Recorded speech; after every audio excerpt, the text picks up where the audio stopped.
Cornelia Marie is one of the most recognized commercial fishing vessels used in the freezing Alaskan waters because of its participation in the hit reality television series Deadliest Catch, aired on Discovery Channel, and under the command of Captain Phil Harris for many years until he died in 2010. Aside from the immense danger FV Cornelia Marie encountered during the crabbing season, it also underwent a series of misfortunes, such as a potential fire accident and a government shutdown due to the pandemic, along with being mentioned in lawsuits and scandals. It was nothing short of a miracle that it stayed afloat despite the many incidents that could have sunk the fishing vessel. Literally and figuratively, many times in the past 2 decades.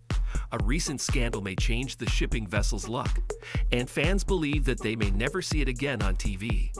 Contrary to what newer Deadliest Catch fans believed, the FV Cornelia Marie wasn't named after Captain Phil Harris' first wife, even if the fishing vessel would be forever identified with him.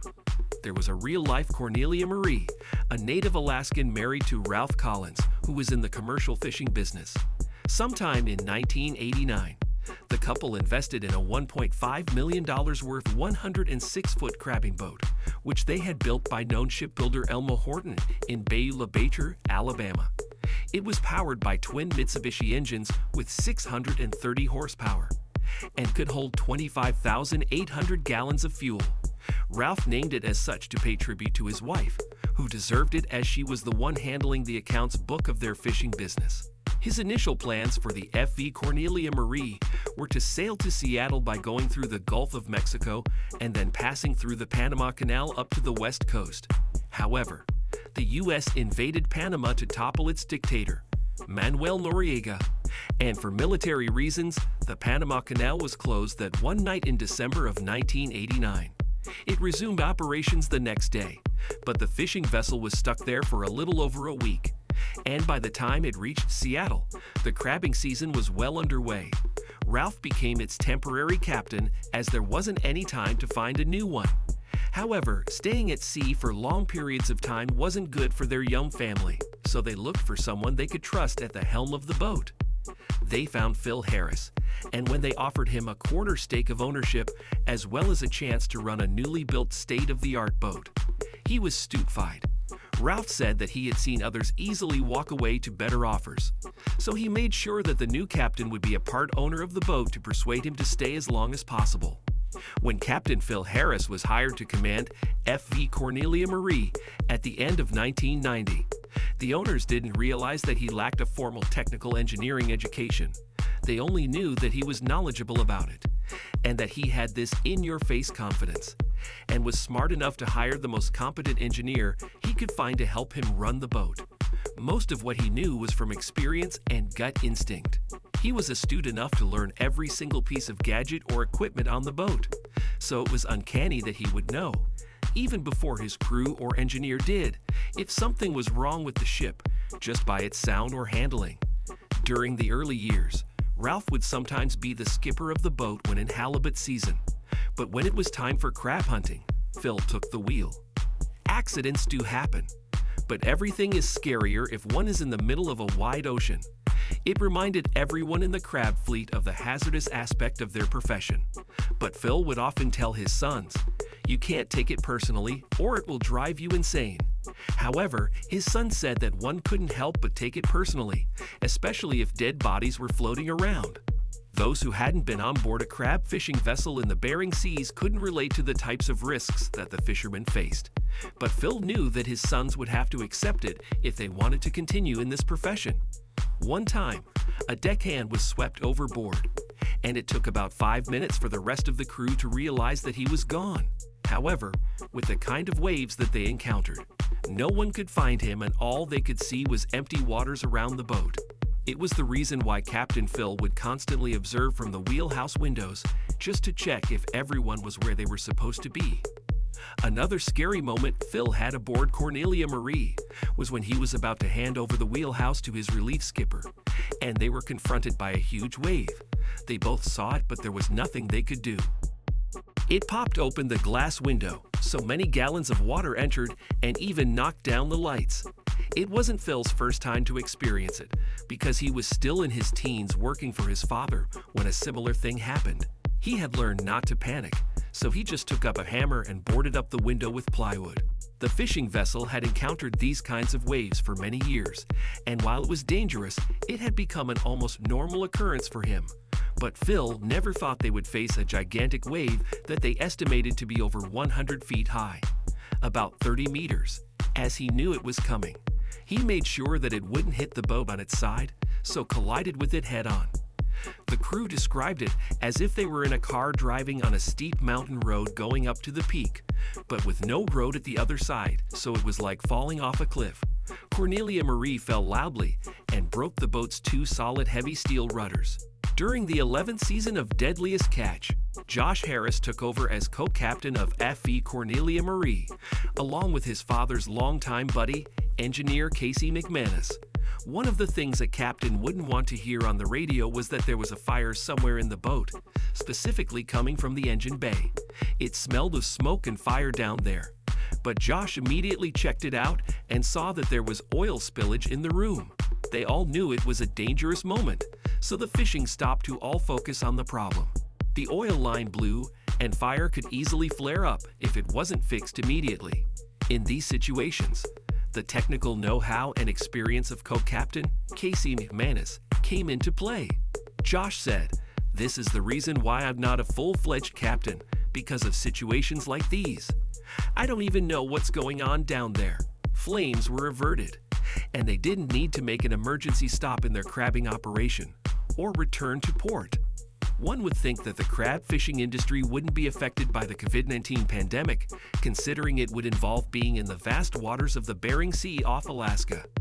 Each year, the industry would depend on the annual surveys conducted by the government, as they advocated sustainable fisheries management in Alaska.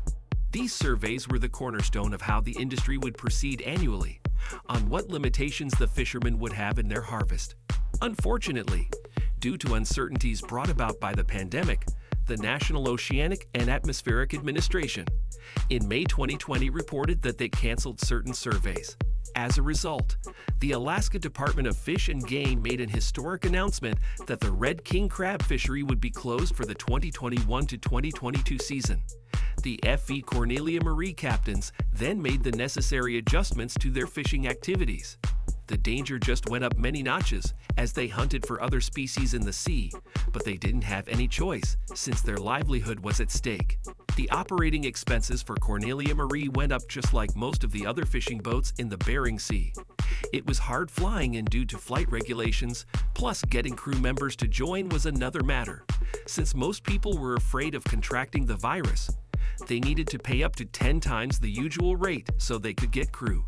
It was even harder with restrictions on getting in and out of processing plants.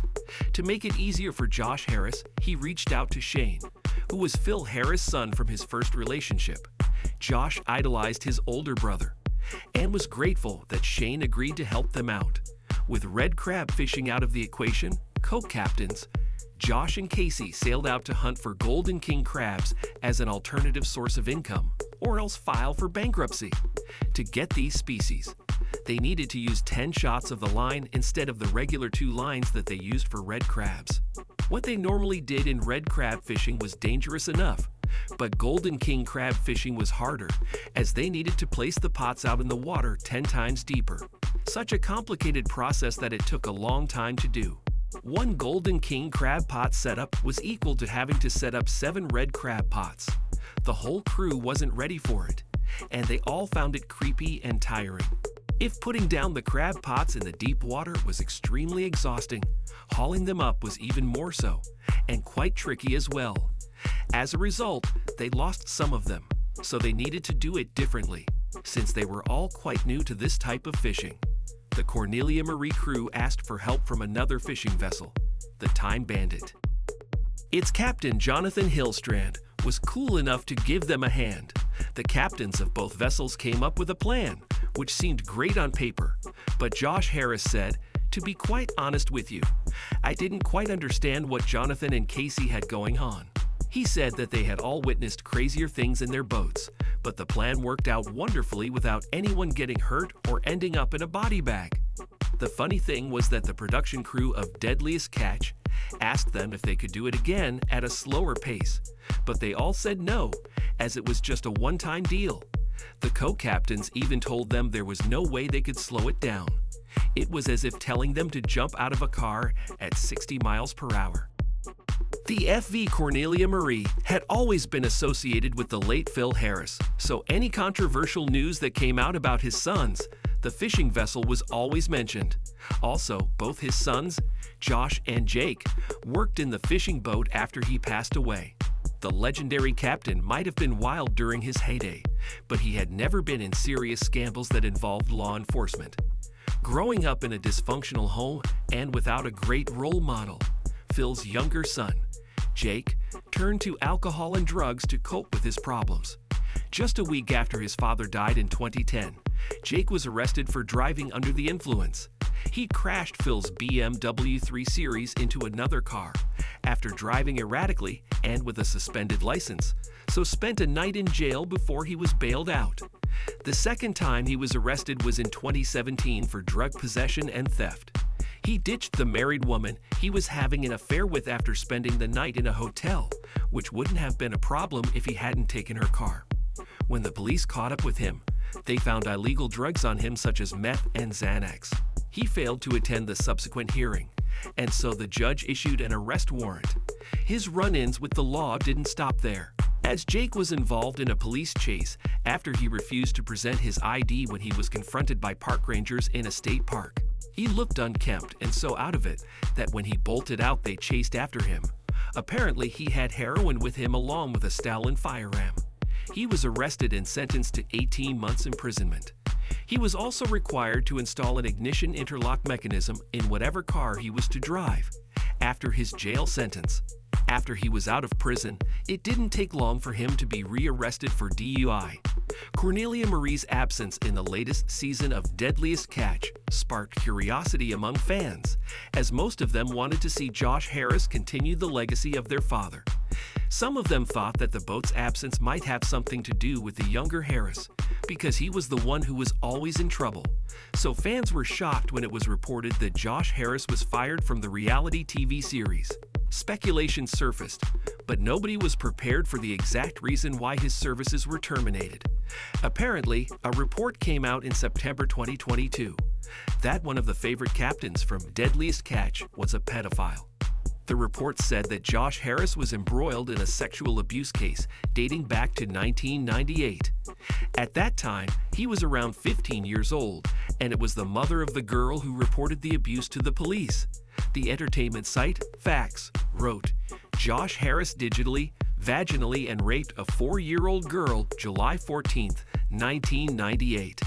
He was able to commit the nefarious act because the victim was a neighbor and the daughter of a deckhand. While semen was found on the scene during the investigation, Josh wasn't arrested immediately since DNA processing wasn't that advanced yet. It took the investigators quite a while to make a case against him. As a minor, Josh was initially put into house confinement under the watchful eyes of his father and stepmother and charged with 4th-degree assault and communicating with a minor for immoral purposes. He was imprisoned for 9 months and ordered to undergo a psychological sexual examination. Discovery Channel was one of the last to know about it, but once it came to light, they quietly cut ties with Josh Harris and removed the spin-off series in which he featured back in 2022 from the menu program of its streaming service. The FV Cornelia Marie survived all the misfortunes and challenges that came its way in the past, but many people believed that this incident might figuratively bury the fishing vessel at the bottom of the sea, never to resurface. Thank you for spending some time with us. Make sure to like and subscribe so you never miss another video. We also handpick these videos, which we recommend you watch next. You can talk to us on all social medias or ask a question in the comments below. Thank you for being with us, and we'll see you back tomorrow.